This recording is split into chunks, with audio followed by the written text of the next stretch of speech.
Hello everyone. So we are again today for a new episode of Ringside with Perspective. So I'm today with Mick, who is in Cape Town, Michael Frank.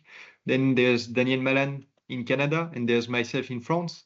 So the first topic of this month is Emira with the leadership changes. Danny, can you take us through those changes?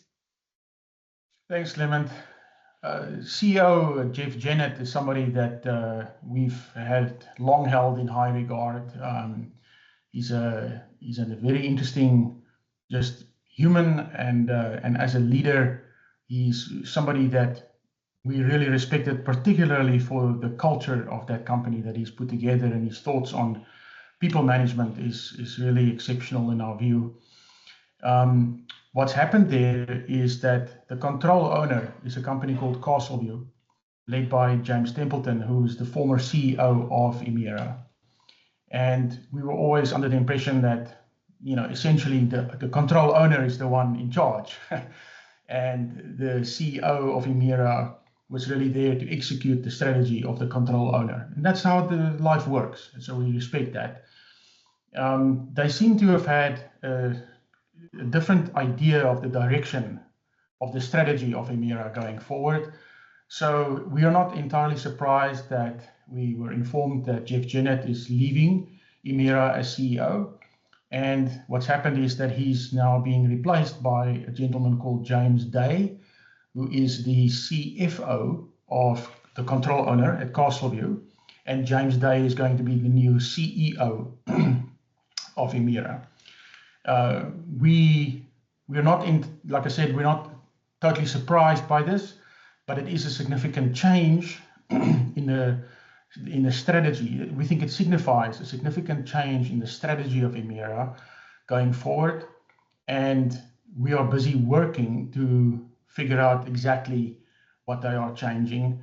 But fundamentally, as a control owner, we are already aware that Castleview wants to make money. This is about making money, and they want to unlock the incredible discount that is available currently still in the South African REIT environment.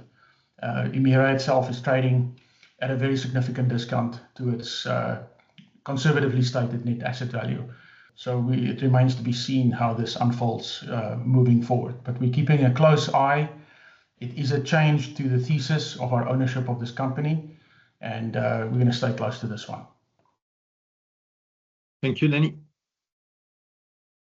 So the second topic of today is a theme that has developed in the fundamental development of the month, which is the going back to basics. Mick, can you take us through this development? Yeah, it's interesting, Clement. There's several of the businesses that we own that have followed similar paths to one another. Specifically, we're referring to Spar, Pick n Pay, Tiger Brands, Henkel, and 3M. And in each of these cases, they are already scale businesses that have been around for a long time, and they've got, recognized and strong brands, multiple brands, in fact.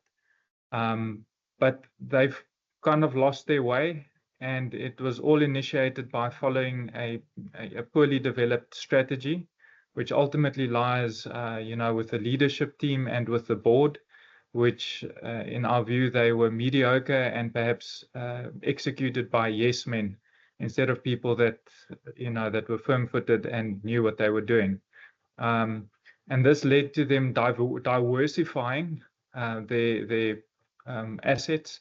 So they went into almost a exploratory phase to try their hand at things that was not core to them. So new geographies and new businesses, so to speak. This led them to lose their focus on operational excellence and on the core assets that they had. And ultimately, it led to losses and a deteriorating balance sheet. If you fast forward to the fairly recent past, this has reversed because there's now new leaders, and these are strong leaders with a very clear and simple strategy. And they essentially just need to undo the wrongs of the past, and they've already started doing this.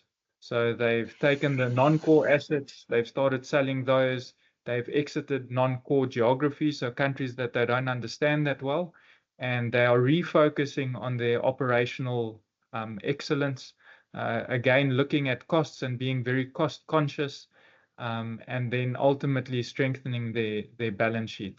So really, it is a theme that we are seeing where it's essentially just going back to the basics, and ultimately that should deliver good returns to shareholders.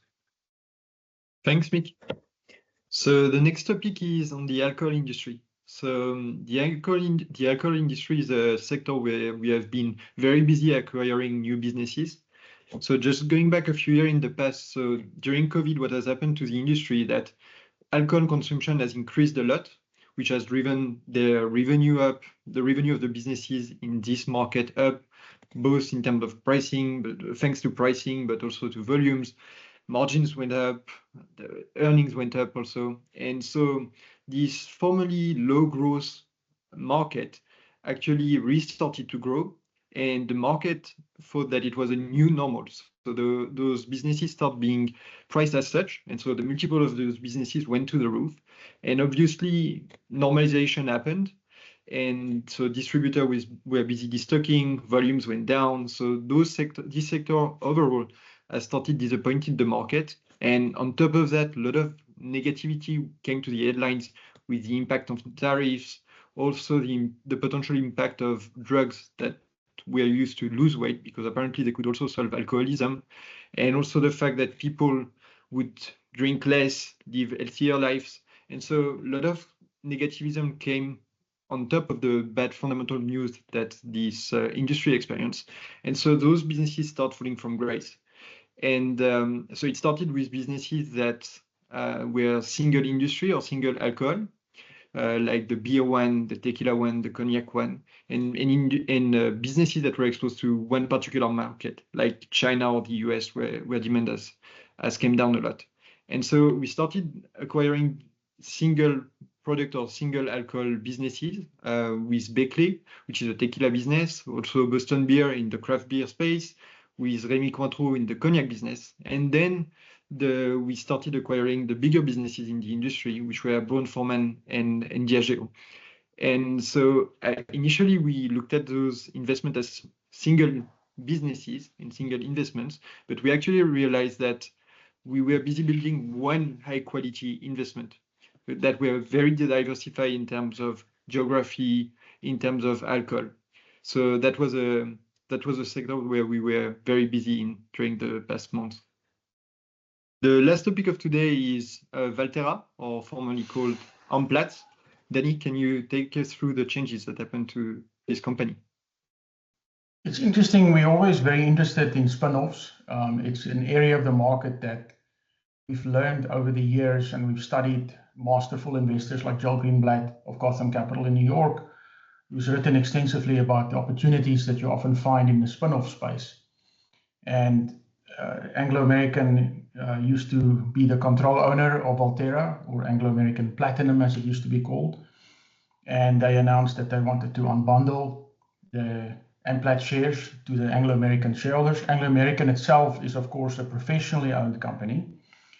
This means that Valtera is now going to be, instead of being control owned by Anglo American, the hold company, it's now going to be professionally owned by Anglo American shareholders.